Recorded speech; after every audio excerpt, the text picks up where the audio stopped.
So, okay, at least some people are here to like do some grappling stuff. I will show you some stuff about disarming and grappling and rapier fencing in general. First, something about me. I'm Markus. I'm the rapier instructor from the Schwert-Greifen here in Rostock. And normally I teach most of the Spanish styles, especially La Verdadera Destreza, but also Destreza Vulgar and some other stuff. But this workshop will not be especially about Destreza, but all other styles also that influences grappling, because we have grappling in all other fencing schools in rapier all over Europe. And we start with some like basic stuff, and then we will escalate that stuff a little bit more in the course of the workshop. So the first thing is, the first exercise, it's actually quite easy. It's like the introduction into grappling. It's just swiping the blade away. There are like many different methods to like swipe the blade away. You can try different forms of that. We have an attacker and a defender.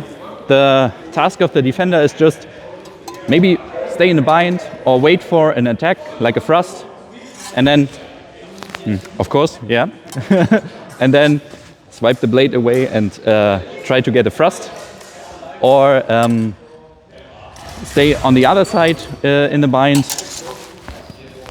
and try to somehow swipe the blade of the opponent away to get your way into the thrust in the attacker. Okay, good. Then take a partner and we will start with this first task. That was the first step.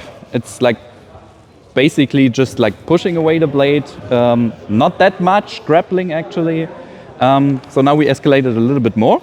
Now we go in a little bit more into the Spanish fencing, because now we are trying to grab the actual blade or the hilt or the hand of the opponent. So now we are moving like into the movement of conclusion, which is like one of the specialities of the Spanish fencing. For this exercise, it's quite better for understanding if the left-handed people are working together, just for the angle, because it's easier than to understand at the beginning. So, okay, so the movement of conclusion is normally the end of a successful atajo, so an offline movement out of the line you have with the opponent, and then you have somehow the space to like get into the blade.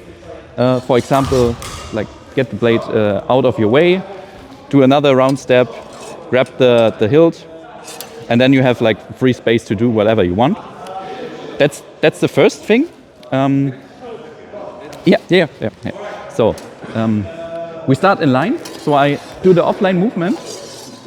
I simply turn my hilt around, make the step, and now I'm free of options, because I can do like step into the leg and into the head and so on. But what is also nice about this technique is, if I'm going a little bit faster, I am ending this technique actually nearly behind the enemy. So if I'm starting here, I go here, I can grab him and like try to get behind him and do either a cut or a thrust to the face, and ending behind him without any option of him hitting me afterwards. That's the quite nice thing about the conclusion itself.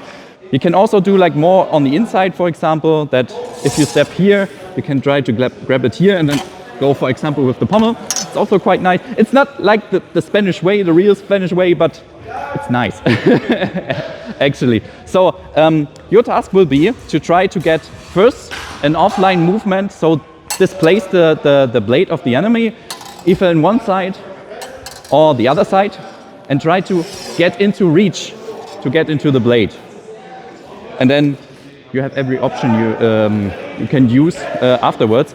The important thing about this is try to keep the bind as far as possible until you reach the hilt of the blade, because otherwise, if I'm like losing the bind here, you're dead. I'm dead. Yeah, simply. Because like this is my security in every other direction, either here or even here. I will stay like this the whole time until I'm totally sure that I have the blade of the opponent, because otherwise I'm dead. Yeah. Okay, so try different styles, try something new. Okay, I've seen you had a lot of fun already with that. That's actually why I like rapier fencing, because you have so much opportunities to get somehow the blade of the opponent and try to get rid of it, and then do whatever you want with that. That's quite nice. So that's also the thing why like many people in sparring and general in fencing try to like grapple the blade of the opponent, which sometimes, especially for beginners and so on, leads to putt situations, because especially with some of the techniques. For example, Daniela is thrusting at me. I'm now trying to grab her blade, which is totally fine. And now I want to like get my cut done. And now she has also my hilt. And now it's like now we can dance and try to push and pull each other. Okay, I often seen this situation now in sparring. So what do we do now? Like, there are many possible ways. First of all, to avoid these situations or to get out of these situations we have. The first thing, which we actually can't do because our swords aren't sharp and we want our training partners alive. Because that's the thing that, for example, Thibaut is suggesting, or Ferrara, one of the more not that conservative Destesa fencers, is with the conclusion, for example, to grab the blade and then simply like be as fast enough and push your blade through the eyes of the opponent, or also in the other way. Give me the bind, yeah. Just like simply thrust through the head as fast as possible, so that they have no chance to like somehow grab your blade or something else. We can't do that, obviously. Another thing is, which is actually an adaptation out of small sword fencing,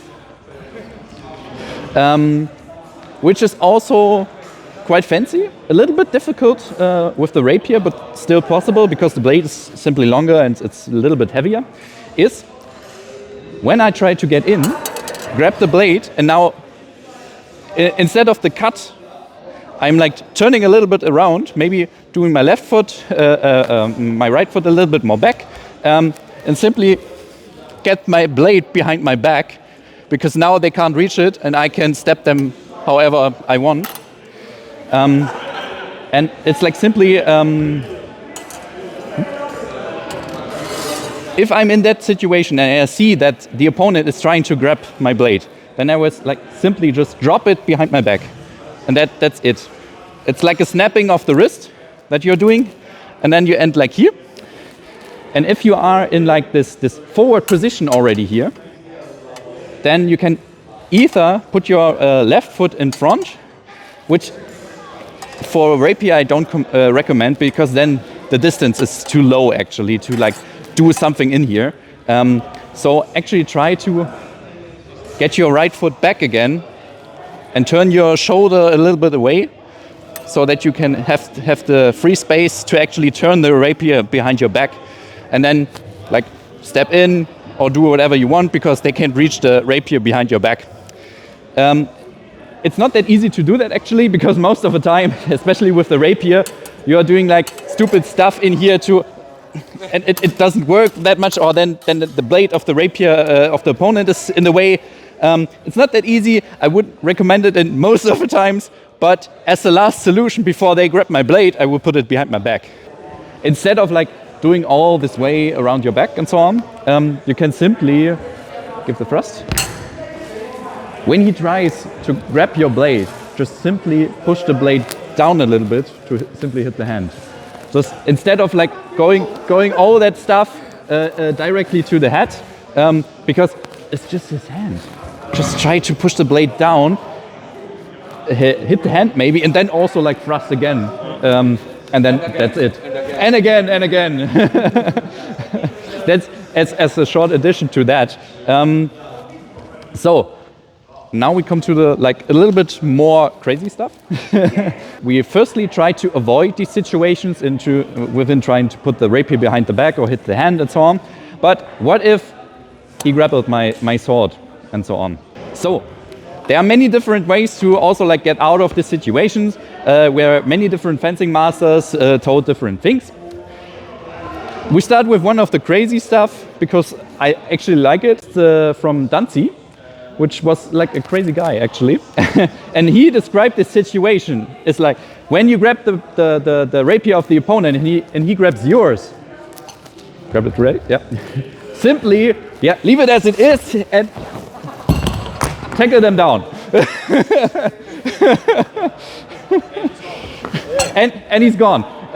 And if you are on the ground already, like beat them in the face or try to grab your dagger if you have one and stab them as hard as you can. That's the crazy stuff. I really like it actually. But it also, if you want a little bit more softer, there were some like German fencing schools who were inspired by Fabrice, for example, from the 17th century, and they also like included some grappling stuff into their fencing manuals. And there we have the situation like if the opponent grabs your blade, like fastly cross the distance between you, and then get your right foot behind them, and then it's simply as with all like martial arts stuff. You have this push and pull movement. So I simply like pull my shoulder into the opponent and push my shoulder into the opponent and pull with my foot and simply like drag them down like this. There you have more control of your rapier because you don't have to throw it away. I mean, you can throw it away because in this situation, your rapier is actually kind of useless. I mean, you can try to like get somehow the pommel somewhere and hit them in the face, but it's easier to just like get them to bed and then stab them. So okay, the next task will be maybe if you want, grab a mat and then try to get into the situation where both rapiers are grabbed and then try to get out of it. Either with stepping forward and tackling them down, or maybe if you want, try the Danzi way and do the whole takedown. If you want. Okay, good. So these were like some examples for grappling that are possible in rapier fencing in different ways, and how to get out of so-called pet situations and so on. And like you have these escalation spiral, for example, that you can use either if the opponent is in range or not, or if you have to cross these range in a very short time. And I hope you had some fun, and maybe you can use something of that in the competition afterwards. Good, thank you.